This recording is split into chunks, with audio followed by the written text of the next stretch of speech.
Uma vez que vai ser introduzida a alimentação, toda receita alimentar precisa ser altamente controlada.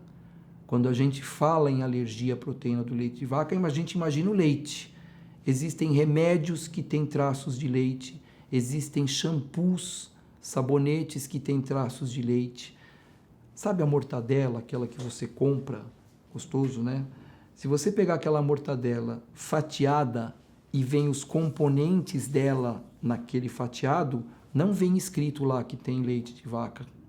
Mas se você pegar a peça grande, lá tem ingredientes como leite de vaca e soja. E isto pode ser fatal de uma mãe, em algum momento, colocar isso na sua alimentação acidentalmente.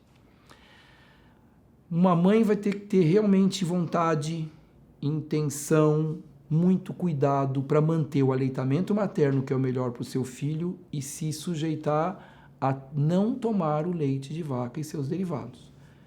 É importante que exista essa conscientização, porque, veja, quando eu estou falando em alergia, eu estou dizendo de uma gota. Eu não estou dizendo que precisa tomar muito. Às vezes, uma gota só é suficiente para trazer o problema para essa criança. E muitas vezes é assim. Você vai numa festinha, você está no almoço da firma, você está no Natal, e as pessoas nem todas conhecem as suas restrições. A maior parte das vezes elas falam assim, isso é frescura, toma isso aqui, é só um pouquinho. Mas olha, tem creme de leite, tem leite. Se você entrar no Google e escrever lá proteste, vai sair um impresso, um PDF que tem lá tudo o que você tem que procurar, porque além de tudo isso, nem tudo que tem leite está identificado no rótulo do produto que você adquire para comer ou para usar como um shampoo. Então, existiria a obrigatoriedade disso, mas, por exemplo, vem lá escrito que tem caseína. Você não é obrigado a saber que caseína tem em leite. Vem lá escrito beta-gama-globulina, ou alfa-lactoalbumina, ou lactato de alguma coisa, ou alguma coisa lática, e você não sabe disso. Então, ali tem os nomes que vão aparecer nesse proteste, os nomes que vão aparecer nas embalagens dos produtos que são produtos de risco. Fazendo o acompanhamento, a tendência é induzir a tolerância, fazer com que esta criança possa, com o tempo, tomar determinadas quantidades de leite sem ter reação. Isso é só com o tempo. Muitas vezes o quadro é muito grave e a criança parou de amamentar e vai ter que introduzir uma fórmula infantil. Nunca introduza a fórmula sem falar com um profissional, com um pediatra, com o gastro, com o alergista. Existem fórmulas onde você precisa quebrar esse leite, você vai hidrolisar esse leite. Eles podem ser ou fórmulas extensamente hidrolisadas ou fórmulas de aminoácidos. Essas fórmulas são caras e elas também não fornecem tudo aquilo que o bebê precisa em termos de alimentação. Então, nessa situação, o que é importante entender? É importante que você vá ao médico e ele vai te dar uma guia para adquirir. Você não vai precisar comprar esse leite, você vai receber esse leite que é fornecido pelo governo. É um leite caro, quando eu digo caro, cada lata está na faixa dos R$200, R$250. É esse gasto a cada 2 a 3 dias, dependendo do tamanho da sua criança e de quanto de leite ele vai tomar. Então, é muito importante entender que a alergia à proteína do leite de vaca é um quadro que está se tornando mais comum, é um quadro grave, mas ainda é excessivamente diagnosticado e muitas vezes retiradas questões de alimentação da alimentação da mãe sem necessidade. E isso vai causar carência alimentar, dependendo do prazo, carência nutricional na mãe, que pode eventualmente sofrer disso e interferir na sua saúde e posteriormente na saúde do seu bebê. Remédio para alergia à proteína do leite de vaca, medicamentoso nenhum. Dentro da homeopatia a gente tem algumas coisas que podem até ajudar, mas não dá para se fiar nisso e tomar o leite de vaca. Então é sempre importante E aí eu estou falando da criança que vai para a escola. Essa criança que vai para berçário, para a escola, para a creche, as pessoas precisam estar informadas. Eu já vi creche recusar criança porque não tinha o preparo adequado e não poderia garantir a segurança dessa criança. Todas as pessoas que mexem com essa criança precisam saber o sabonete que não pode usar, o shampoo que não pode usar, o tipo de alimento, a alimentação tem que ser específica, não pode ter traços de leite. Eu cortei um queijo e com essa mesma faca eu preparei a comida dessa criança, isso pode ser o suficiente para desencadear esse quadro. E o quadro de alergia à proteína do leite de vaca pode ser uma coisa muito simples, mas pode ser uma coisa muito grave, porque ela é mediada por imunoglobulinas que têm uma ação muito intensa. Reação de urticária gigante, reação até de choque anafilático, com parada respiratória e morte. São graus diferentes de alergia, mas a alergia é uma alergia importante.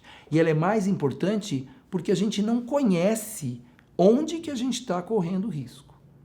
Então, quando você for escolher, por exemplo, um berçário, uma creche, uma escola, ou ir a uma festinha de aniversário, seu filho precisa estar consciente disso, mas você precisa estar do lado. Porque você vai chegar para uma criança de 5 anos e falar assim, olha, você não pode comer esse brigadeiro. Olha, você precisa perguntar se tudo tem leite. É responsabilizar alguém que é irresponsável. Quem é responsável pela saúde e pelos cuidados nesse momento realmente são os pais. E aí os cuidados têm que ser sempre esclarecidos. E um local de emergência para que todas as vezes que essa criança entrar em contato e você não estiver por perto, essa criança possa ser levada. Um hospital de convênio, um médico especialista que acompanhe e que indica normalmente esse tipo de tratamento. Pode se associar a alergia à proteína do leite de vaca com refluxo gastroesofágico, são doenças que podem acontecer ao mesmo tempo, que tornam esse quadro mais complicado. E a alergia do leite de vaca, a proteína do leite de vaca, pode fazer parte de um quadro de alergia a muitos ingredientes e muitos alimentos. Então, a criança tem alergia à proteína do leite de vaca, a gente vai dar leite de soja. Abaixo de 6 meses de idade não se recomenda leite de soja. O leite de soja tem um fitoestrógeno, que é a isoflavona, que simula o estrógeno e que pode dar características feminilizantes, tanto no menino quanto na menina, em acelerar alguns desenvolvimentos. Lógico que a gente está falando isso quando é utilizado a longo prazo. Leite de soja acima do 6º mês. Porém, 30% das crianças que têm alergia à proteína do leite de vaca também têm alergia à soja. Para que se saiba, aqui no Brasil, entre os principais alimentos alergênicos, a gente tem o leite de vaca, soja, ovo, amendoim, castanhas e nozes, peixe, fruto do mar e glúten. Deixa eu lembrar uma outra coisa importantíssima. Ele tem alergia à proteína do leite de vaca, vou dar leite de cabra. Existe uma característica que é uma homologia de proteínas, ou seja, uma semelhança de proteínas de cerca de 90% entre todos os leites animais. Leite de vaca, cabra, égua, camelo, camela, né? Todos esses leites têm uma homologia, então não adianta ficar trocando de leite. Cerca de 85% a 90% de semelhança desses leites. Não vale usar isso. Mas o leite é light, o leite é diet, continua tendo a proteína do leite de vaca, do leite animal, que pode gerar esse quadro com problemas. Suspeitou de alergia, fala com o médico. Sangrou uma vezinha, pode ser porque estava com um cocô muito duro, não sei. O importante é que se faça esse diagnóstico para que se converse com o médico. Criança que tem alergia à proteína do leite de vaca ou que tem sangramento intestinal nos primeiros 6 meses não toma vacina de rotavírus. A vacina de rotavírus também pode causar um sangramento intestinal e sabe-se que existe uma interação entre os quadros intestinais provocados por um e provocados por outro. Sangrou o intestino, primeira suspeita alergia à proteína do leite de vaca e se suspende a vacina de rotavírus. Não interessa se é a vacina do posto ou a vacina particular. A partir do momento do sangramento não se dá mais a vacina e você não corre mais os riscos relacionados à vacina. Refluxo gastroesofágico, intolerância à lactose, alergia à proteína do leite de vaca.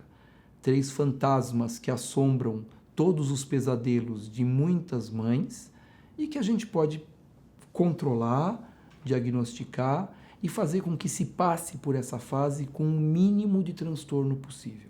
Fale sempre com seu pediatra.